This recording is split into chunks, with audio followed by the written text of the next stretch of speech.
강력하고 거대하고 신속하다. 바다 수영할 때 마주치면 그날부로 저 세상 직행이라는 그 녀석 백상아리. 바다에서 이놈처럼 만나기 싫은 존재가 또 있을까 싶은데, 하지만 놀랍게도 바다는 넓고 미친 동물은 끝이 없다는 거.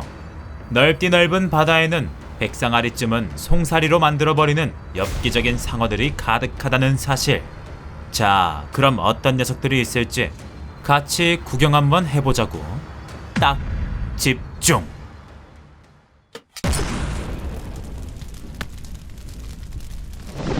학교 매점에서 간식 사 먹을 때나 집에서 라면 끓였을 때, 그럴 때마다 갑자기 옆에서 튀어나와서 나 한 입만 이라고 입 터는 그놈들. 이런 얄미운 놈들을 우리는 한입충이라고 부르기로 약속했는데, 그런데 학교 매점이 아니라 태평양 바다에도 한입충이 살고 있다는 믿을 수 없는 소식이 전해졌다. 그 이름하여 쿠키 커터 상어.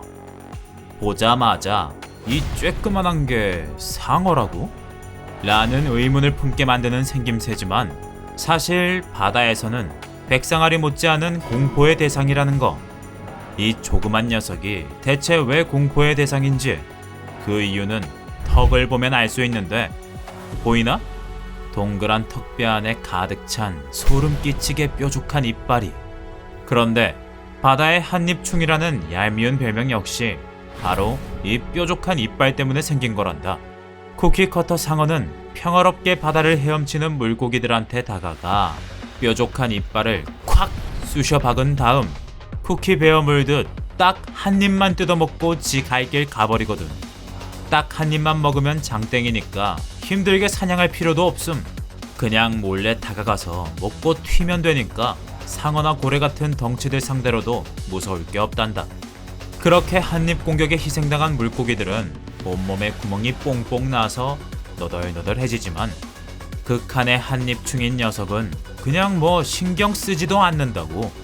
아무튼 바다에서 돌고래나 상어가 지나가는데 몸에 이렇게 동그란 구멍이 있다면 바로 이 녀석이 한 입만 을 시전한 거라고 알면 된다.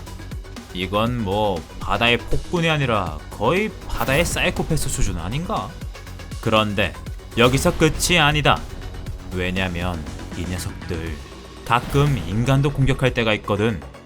바다 수영하다가 이 한입충들한테 뜯겨버리면 몸에는 이렇게 끔찍한 흉터가 남게 되고, 그 고통 또한 말로 못할 지경이란다. 역시 인간이나 상어나 한입충들은 가까이 하면 안 된다. 하지만 문제는 진짜 무서운 상어는 아직 나오지도 않았다는 건데, 상상력이 풍부한 사람이라면 잠들기 전에 여러 가지 생각을 할 거다. 인간은 죽으면 어떻게 되지? 부터 갑자기 지진이 나서 우리 집이 무너지면 어떡하지? 까지 아주 쓰잘데기 없는 고민거리들이 잔뜩 생각나곤 할 텐데, 그러나 이 잡생각을 실제 상황으로 바꿔버릴 수도 있는 위험한 상어가 있단다. 바로 지진을 일으킨다는 상어, 메가마우스. 몸통 박치기로 지진 일으키기 뭐 이런 건가? 하는 사람들이 있을 텐데, 물론 그건 아니다. 생긴 게 좀 괴상하기는 하지만 녀석은 작은 플랑크톤이나 크릴새우만 먹고 사는 알고 보면 착한 상어거든. 게다가 메가마우스는 원래 깊은 심해에서 활동하는 녀석으로 인간이 활동하는 얕은 물가에서는 거의 볼일 없는 녀석이기도 하고 말이다. 하지만 여기서 대반전. 일본에서는 이 녀석들의 시체가 발견되면 꼭 끔찍한 대형 지진이 발생했다는 사실. 에이, 그건 미신 아님? 이라고 생각했다면 이건 어때? 메가마우스가 등장하고 나서 바로 지진이 발생하는 대사건이 무려 10번이나 반복되었다는 팩트가 있거든. 물론 과학자들은 메가마우스와 지진은 관련성이 없습니다 라고 말했단다. 아니 근데 아무리 그래도 너무너무 희귀해서 박물관에서만 볼 수 있다는 녀석이 일본에서만 10번이나 나타났다. 그것도 나타날 때마다 지진이었다. 이게 어떻게 그냥 미신이냐고. 하지만 지진 얘기는 빼놓고 생각해도 말이다. 나는 저 녀석의 흐리멍텅한 눈동자가 너무 소름 끼치게 생겨서 마음에 안 든다. 바다에서 실수로 마주치기라도 하면 상어 귀신인 줄 알고 냅다 그냥 지려버릴 것 같거든. 아무튼 이 녀석도 만나면 바로 인생 종칠 것 같은 상어로 인정이요. 어느 한가한 오후, 스쿠버 다이빙을 즐기고 있던 남자. 그런데 저 멀리서 물고기인지 뭔지 정체 모를 그림자가 다가오는데 결국 코앞에서 마주쳐버린 그 녀석의 모습은 자, 오늘의 세 번째 주인공, 돌묵상어. 방금 영상 봐서 알겠지만 돌묵상어를 마주치면 인생 종칠 것만 같은 이유, 그건 바로 저 엽기적인 주둥아리가 주는 공포심 때문이다. 이 녀석은 입만 다물고 있으면 그저 평범한 상어처럼 보이긴 하는데 입을 벌리면 인간 하나쯤은 한입 컷으로 삼켜버릴 느낌의 기괴하고 거대한 괴물로 변신 완료. 심지어 몸 길이도 최대 10m 수준이라서 바다에서 마주치면 정말 그대로 까무러쳐버리는 수가 있단다. 게다가 이 돌묵상어 수영도 아주 조용하게 하는 바람에 숙련된 다이버가 아니라면 물속에서 기척을 느끼기가 거의 불가능에 가깝다고. 그래서 많은 스쿠버 다이버들이 물속에서 우연히 이 녀석을 마주쳤다가 그만 대충격, 괴물이다! 라며 바다 깊은 곳에서 패닉에 빠져버리는 그런 위험천만한 상황도 발생한단다. 그런데 이 녀석 확실히 생긴 건 정말 무시무시하지만 알고 보면 이만한 평화주의자도 없다고. 특히 입을 쩍 벌리고 있는 모습을 보면 거대한 입으로 빨려 들어갈 것만 같은 심해 공포증을 유발하지만 저렇게 입이 큰 진짜 이유는 바로 플랑크톤을 최대한 많이 잡아먹기 위해서란다. 바닷물에 득시글거리는 플랑크톤을 잡아먹기 위해서 물을 통째로 삼킬 수 있는 커다란 입이 필요했던 거지. 우리가 햄버거 먹을 때 있는 힘껏 입 쫙 벌리는 그런 것처럼 말이다.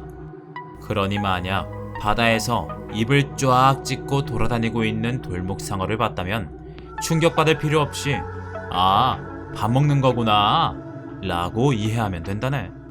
하지만 아무리 그래도 돌묵상어를 직접 만져보려는 선 넘는 행동은 절대 금지다. 이 녀석 피부가 아주 사포처럼 거칠어서 잘못 만졌다가 손바닥 다 갈려버릴 수도 있거든. 평소에 화를 안 내던 사람이 화를 내면 더 무섭다 라는 말이 있다. 나 산타도 이 말에 완전 공감하는데 알고 보면 바닷속 상어 중에도 그런 녀석이 있다는 사실. 그 이름 바로 전자리 상어. 전자리 상어는 보다시피 아주 넓적한 게 이게 상어냐 가오리냐 싶게 생겼다. 녀석은 이 납작한 몸매를 살려서 흙 속에 몰래 숨어 있다가 지나가는 먹잇감을 잽싸게 잡아채는 사냥의 달인이라는데, 그래서 보통 하루 종일 잠복근무 상태로 바닥에 조용히 찰싹 달라붙어 있는 게 특징이란다. 이런 상태일 때는 주변에 사람이 지나가든 말든 별다른 신경도 쓰지 않는다고. 그런데 만약 사람이 이 녀석을 실수로 밟거나 너무 가까이 다가가면 어떻게 될까? 그랬다간 전자리 상어는 1초 만에 태세 전환, 인생 종쳐버릴 깡패 상어로 변신해서 접근한 사람을 개박살 내버릴 수가 있단다. 이 녀석 평소에는 슬로우 라이프를 즐기는 순딩이지만 남들이 건드리면 절대 참지 않는다는 것. 역시 상어 아니랄까봐. 아무튼 괜히 건드렸다가 피 보지 말고 전자리 상어는 피해야 된다 라는 이 사실 절대 까먹지 말기로 하자. 넓고도 넓은 바다에 존재하는 신기한 상어들. 여태까지 백상아리만 무서운 줄 알았다면 더 소름 끼치고 끔찍한 녀석들이 있다는 사실 반드시 기억하라고. 그런데 이 녀석들 신기하기는 한데 보면 볼수록 오묘하고 기괴한 게 왠지 바다 공포증이 생길 것만 같은 느낌이다. 공포증 유발하는 이 녀석들 절대로 마주치지 않았으면 좋겠다고 생각하며 오늘도 자나 깨나 동심을 바싹하게 깨부순 마, 이게 바로 산타 아이가.